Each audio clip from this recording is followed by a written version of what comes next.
আসসালামু আলাইকুম সুপ্রিয় দর্শক মণ্ডলী,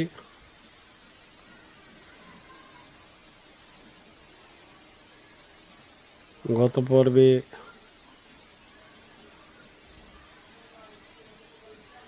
আমরা দেখেছিলাম মসজিদে নববীতে ফজরের সালাত আদায়ের জন্য আমরা যাচ্ছি মসজিদে নববীর দিকে।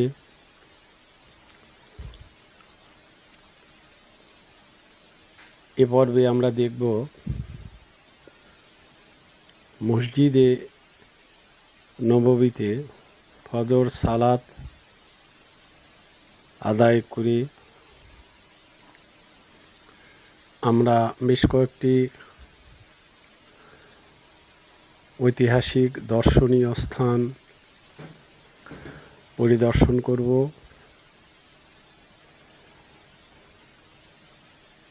আপনারা সঙ্গে থাকুন, আপনারাও দেখুন। মসজিদে নববীর আশেপাশে দর্শনীয় স্থানসমূহ।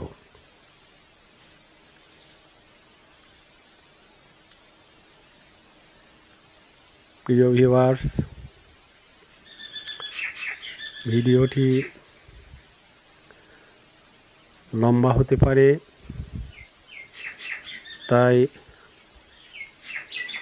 ধৈর্য সহকারে শেষ পর্যন্ত দেখুন।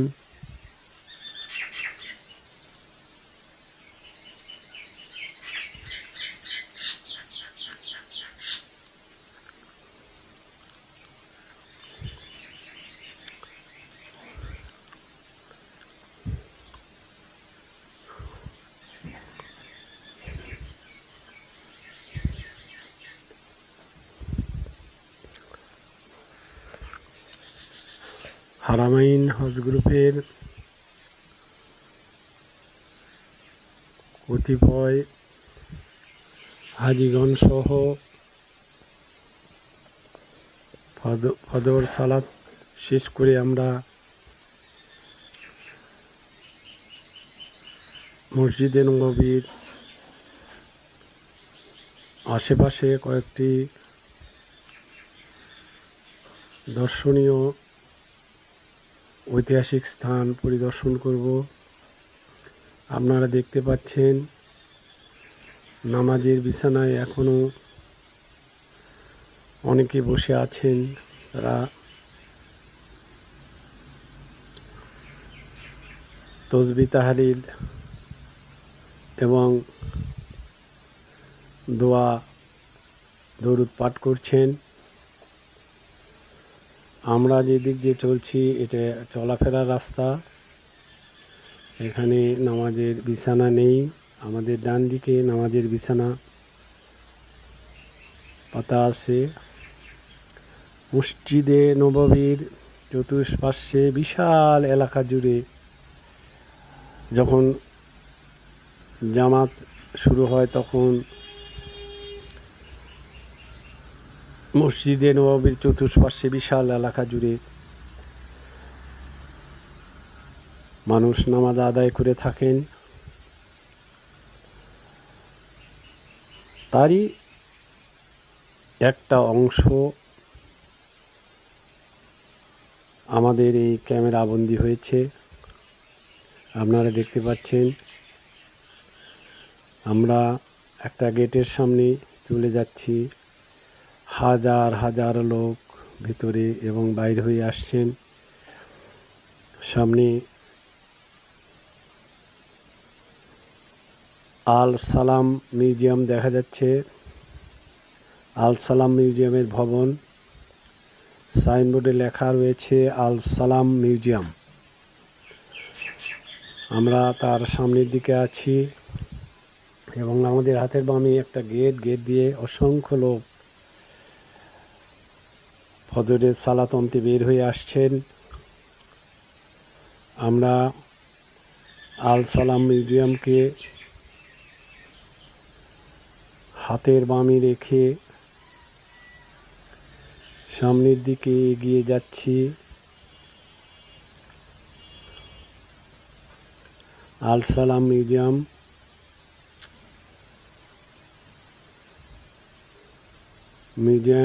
এত সকালে মিউজিয়াম খোলে নাই, তাই আমরা মিউজিয়ামের ভিতরে প্রবেশ করতে পারলাম না।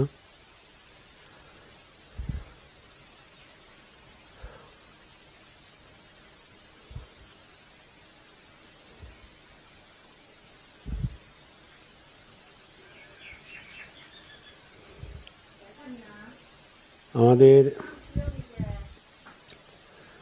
মুআল্লিম তথা হারামাইন হজ গ্রুপের এমডি সাহেব আমাদের সঙ্গে আছেন। উনি প্রত্যেকবারই বড় হজের সময় এবং উমরা হজের সময় হাজিগণের সঙ্গে সফর করে থাকেন। হাজিগণের সুখ সুবিধা দেখভাল করে থাকেন। যেমন কারো হঠাৎ পাসপোর্ট হারিয়ে গেল, পাওয়া যাচ্ছে না, এগুলো নতুন করে পাসপোর্ট করা। আবার দেখা যায় আমরা মানুষ, আমাদের হায়াত মউত আছে, অনেক সময় অনেক অসুস্থ হাজিও আমাদের সঙ্গে হজ করতে যান, উমরা করতে যান, ওনারা মারাও যেতে পারেন। এই যে মৃত্যু ব্যক্তিকে দাফন করা অথবা দেশে পাঠানো, তার মৃতদেহ, এগুলো অনেক জটিলতা দেখা দেয়। কাজেই হজ বা উমরার সময়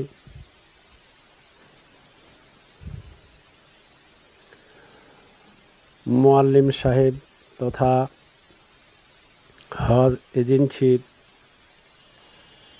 এমডি সাহেব যদি সঙ্গে থাকেন, তাহলে নিশ্চিন্তে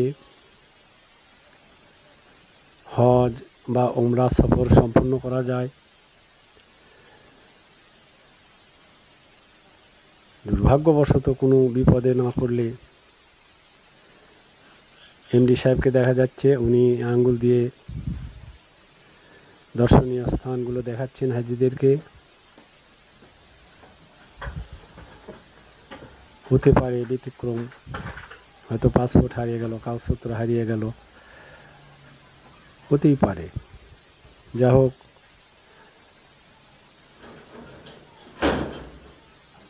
মুআল্লিম বা এমডি সাহেব সাথে থাকলে মনের বল আলাদা। বিদেশ বিভ্রমে আমরা যখন নতুন ভ্রমণে যাই, তখন আমরা কিছুই চিনি না, কিছুই জানি না কিভাবে কি করতে হবে। তো কাজেই মুআল্লিম সাহেব তথা এমডি সাহেব যখন সঙ্গে থাকবে, সফরের সঙ্গে থাকবে, তখন নিজের বুকের বল আলাদা। যা হোক, অনেক কথা বলে ফেললাম। আমরা এখন যে চত্বর দিয়ে হাঁটছি, সেখানে বেশ কিছু ফুলের গাছ দেখা যাচ্ছে। মসজিদে নববী কর্তৃপক্ষ গাছ লাগানোর ব্যবস্থা করেছেন। ওই গাছের গোড়াটুকু বাদে সম্পূর্ণ অংশই পাকা। মানুষ এই পাকার উপর দিয়ে হেঁটে চলেছেন তাদের নিজস্ব গন্তব্যের দিকে।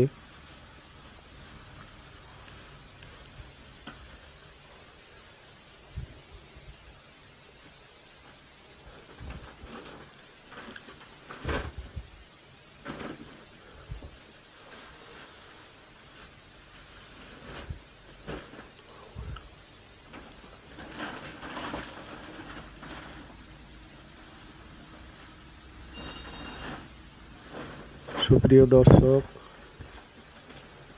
আমরা এখন মসজিদে আলী অর্থাৎ মসজিদ আলী ইবনে আবি তালেব সেখানে চলে এসেছি। আমাদের হাজীগণ তাকায় আছে, এমডি সাহেব তাদেরকে ব্রিফ করছেন, দেখায় দিচ্ছেন। মসজিদে আলী, এখানে সাইনবোর্ডে লেখা আছে মসজিদে আলী বিন আবি তালিব, আলীর মসজিদ। এগুলো, এই দর্শনীয় স্থানগুলো সৌদি সরকার বিশেষভাবে সংরক্ষণ করেছেন যেন এই ঐতিহাসিক মসজিদ বা ঐতিহাসিক স্থানগুলো সারা বিশ্বের মুমিন মুসলমানগণ দেখতে পারেন। এখান থেকে বের হয়ে আমরা আরেকটা গন্তব্যের দিকে এগোচ্ছি। আমরা মসজিদে নববীর আশেপাশে আসছি। এখান থেকে দেখা যাচ্ছে মসজিদে নববীর গম্বুজ।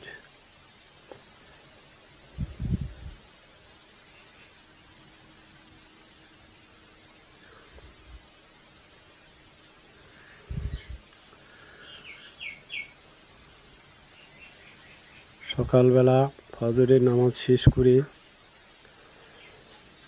আমরা এগুলো দেখার জন্য বের হয়েছি।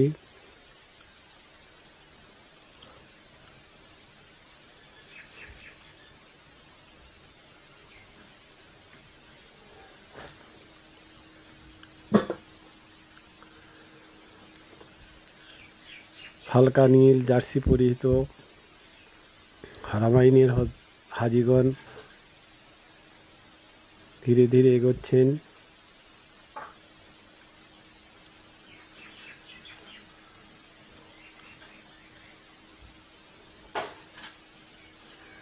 শত শত হাজার হাজার মানুষ তাদের গন্তব্যের দিকে এগিয়ে যাচ্ছেন। আমরা এখন যে মসজিদের সামনে আসলাম, এটা মসজিদে আবু বকরের মসজিদ। ইসলামের প্রথম খলিফা হযরত আবু বকরের নামে এই মসজিদ।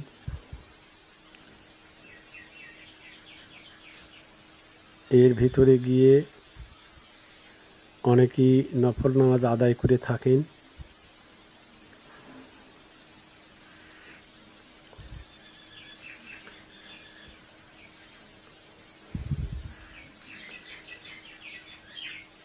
মসজিদে আবু বকরের সামনে হাজীগণ ফটো সেশন করছেন।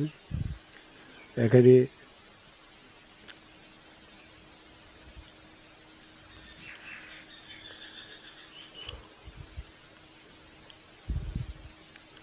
আপনারা দেখতে পাচ্ছেন